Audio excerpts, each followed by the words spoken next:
DMTV Info, votre chaîne d'information en temps réel. La politique, la santé, le sport, les faits de société, la musique, les rumeurs et bien plus encore.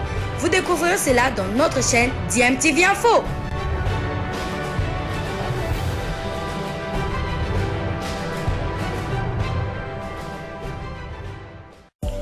Vous êtes sur DMTV, bonjour ou bonsoir, tout dépend de l'heure à laquelle vous nous suivez. Tout plaisir est pour nous de vous retrouver, mais surtout de savoir que vous êtes nombreux en train de suivre votre chaîne YouTube DMTV. DMTV qui vous propose l'actualité, vous propose également des analyses et des réflexions sur des sujets d'actualité, sur des faits sociaux, tout simplement sur des réalités que nous observons ici chez nous en République démocratique du Congo. Handball avec ce derby de l'Afrique centrale qui attend les léopards de la RDC à la Coupe d'Afrique des Nations Senior Dames Sénégal 2022. La RDC a fini deuxième du groupe A et le Cameroun a terminé en première position du groupe C hier lors de la dernière journée. Les Léopards ont été battus lors de la dernière journée de la phase de groupe. Bien sûr, les Léopards ont été battus par les Angolaises sur le score de 35-22, alors que le Cameroun a battu le pays organisateur, le Sénégal, sur le score de 28-27. Lors de 5 dernières Coupes d'Afrique des Nations, le Cameroun et la RDC se sont rencontrés. 3 victoires pour la RDC et 2 pour le Cameroun. Lors de la CAN 2012, la RDC avait battu le Cameroun 26-24 à la phase des groupes. À la CAN 2014, victoire de la RDC 25-20 à la phase de groupe. À la CAN 2016, c'est les Cameroun qui s'étaient imposés devant la RDC 26-24, toujours dans la phase de poule. À la CAN 2018, la RDC avait battu le Cameroun 33-22 lors de la petite finale. La RDC à Brazzaville avait terminé 3e de cette CAN 2018. Et puis à la CAN 2020, jouée en 2021 au Cameroun, la RDC avait été battue par le Cameroun à la phase de groupe sur le score de 21-26. Et donc ce quart de finale de la CAN 2022 aura lieu demain. On verra bien si les Congolaises vont passer l'étape de quart de finale pour atteindre le demi-finale, synonyme de qualification à la Coupe du Monde 2023. Voici par ailleurs les autres affiches de quart de finale. Congo, Côte d'Ivoire, Angola, Tunisie et Sénégal, Égypte. En cas de qualification en demi-finale, la RDC affrontera le vainqueur du match entre le Congo et la Côte d'Ivoire. Et on va parler maintenant de cette nouvelle concernant le 9e jeu de la francophonie. Et à la tête du comité national de ces jeux, il y a Isidore Kwanja qui a totalisé une année il y a quelques jours à la tête de ce comité.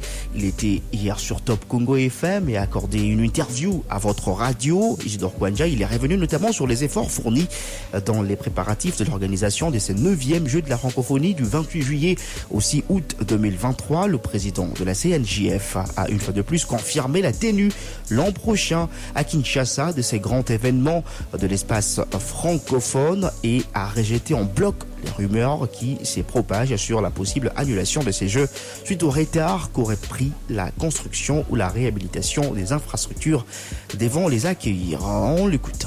C'était pour moi une obligation de faire l'état des lieux de tous les efforts que nous avons déployés depuis mon arrivée à la direction du Comité national des Jeux de la francophonie. Aujourd'hui, je me réjouis parce que quand je suis arrivé, moi-même, je fais le tour de tous les sites dédiés aux Jeux de la francophonie. Je n'avais pas trouvé autant d'ouvriers qu'il y en a aujourd'hui. Les travaux étaient au ralenti. Quand je suis arrivé, on a relancé les travaux, on a obtenu les budgets parce qu'il faut dire, avant, il n'y avait pas un budget qui était dédié aux Jeux de la francophonie et nous sommes sûrs que nous allons organiser ces Jeux ici à Kinshasa l'année prochaine. On apprend de Radio-Canada qu'il y a risque de l'annulation de ces Jeux suite au grand retard pris dans la construction, encore la réhabilitation des infrastructures devant accueillir ces Jeux. Qu'en est-il? J'ai également lu cet article.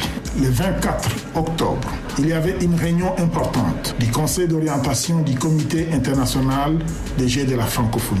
Il y avait une série de recommandations qui avaient été faites par les experts du CIGF. Le CIGF, c'est le Comité international des Jeux de la francophonie. Parmi ces observations, ils ont demandé aux autorités congolaises de se dépêcher pour que les travaux de construction des infrastructures sportives soient terminés 3 mois avant les Jeux. Et nous avions fait une proposition à l'OIF de déménager le village des Jeux à l'université de Kinshasa. La décision a été prise et on a accepté que nous puissions loger les athlètes à l'université de Kinshasa, mais moyennant un certain nombre de travaux qui doivent être faits pour mettre ces infrastructures aux normes du Comité international des Jeux de la francophonie. Nous avons répondu à toutes les préoccupations du Comité international des Jeux de la francophonie, et donc cet article qui essayait d'alarmer les Congolais, moi je peux vous rassurer que les Jeux auront lieu ici à Kinshasa. J'ai appris qu'il y a des gens qui marchent,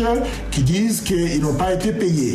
En tant que directeur national des Jeux de la francophonie, j'ai la responsabilité de gérer ces dossiers-là. Pour que je m'assure que vous avez travaillé pour le CNGF, vous devez avoir soit un arrêté qui vous nomme, soit une décision qui vous nomme.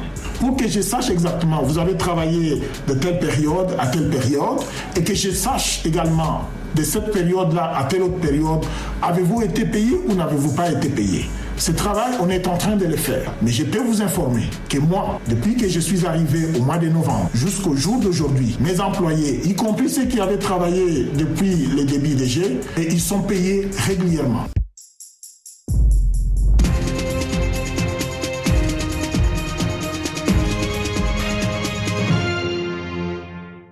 La réponse est sans équivoque, c'est oui, la République démocratique du Congo organise les 9e Jeux de la francophonie. Ce sera à Kinshasa, sa capitale, du 28 juillet au 6 août de l'année prochaine. Ce sera la plus grande rencontre sportive de l'année. Ça se déroulera à Kinshasa, au-delà du sport, au-delà de la culture et du tourisme. C'est un événement important pour le pays aussi.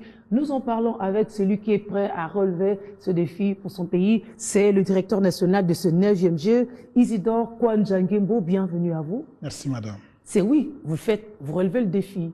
C'est oui, nous allons relever le défi. C'est un travail d'équipe.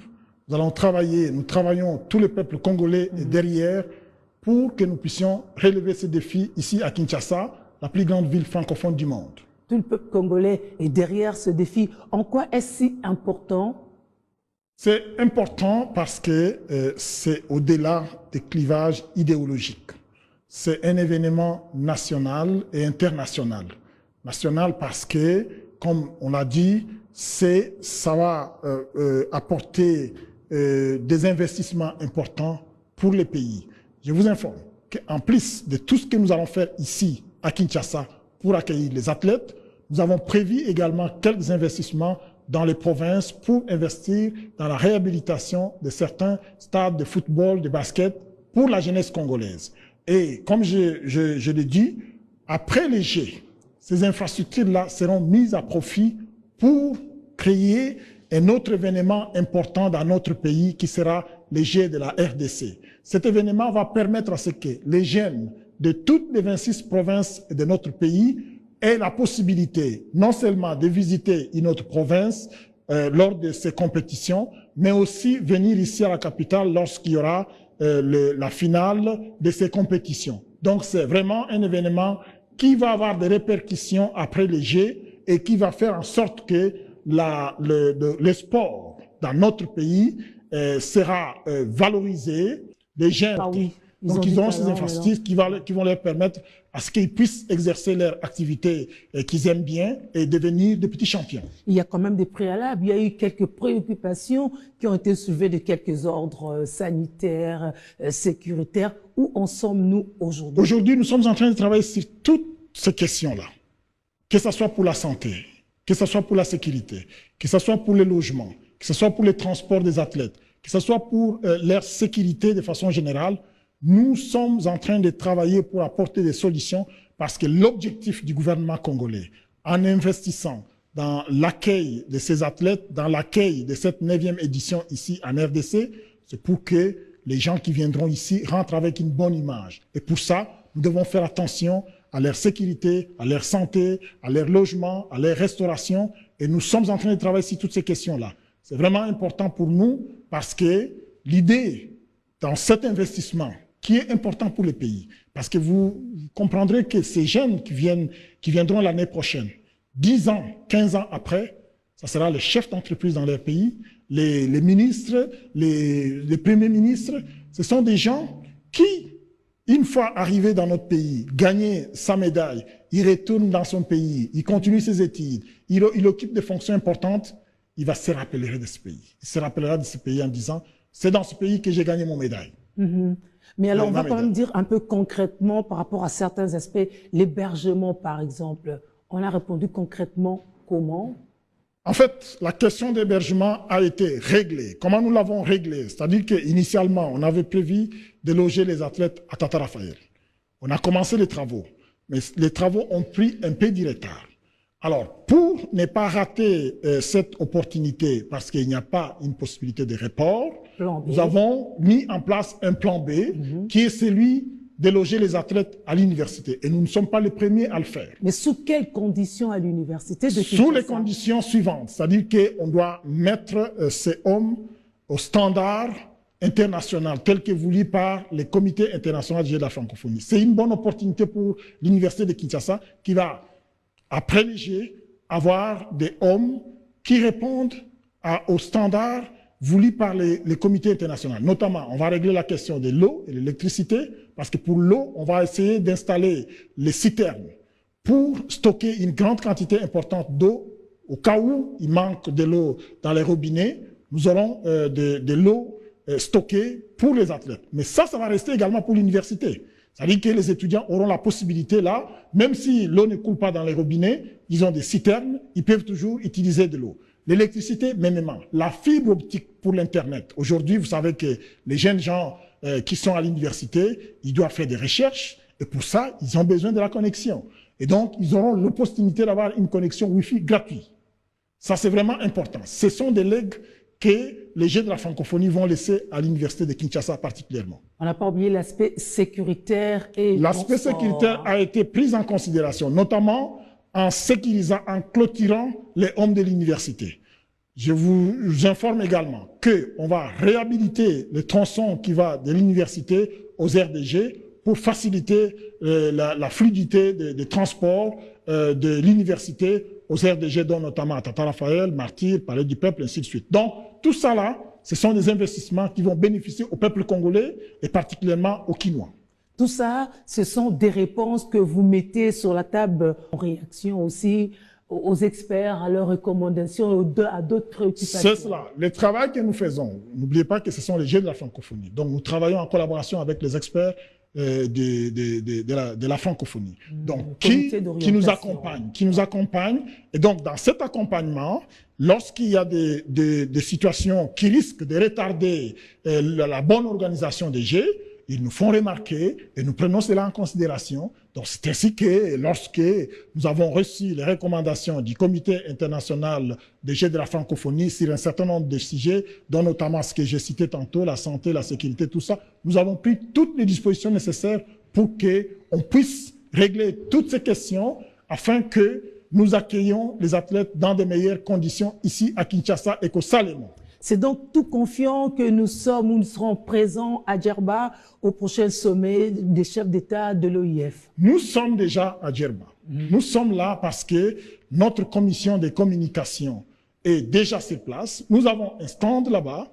Ils sont en train d'informer, ils sont en train d'appeler les délégués pour leur dire le rendez-vous de l'année prochaine, c'est à Kinshasa. Donc, nous vous attendons en juillet-août 2023 à Kinshasa et qu'au Salomon. Nous voulons que vous puissiez accueillir ces athlètes qui viendront ici chez nous, qui rentrent avec une bonne image. C'est un investissement important que nous aurons fait pour notre pays. Parce que ces jeunes gens qui viendront et qui repartiront avec une bonne image seront nos ambassadeurs dans leur pays. Bon travail, monsieur le directeur national. C'est moi qui vous remercie.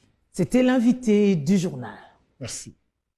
Voilà, c'était là Isidore Kwanja qui est directeur du comité national de 9e jeu de la francophonie qui se tiendra entre le 28 juillet et le 6 août 2023 ici à Kinshasa, en tout cas jusqu'ici.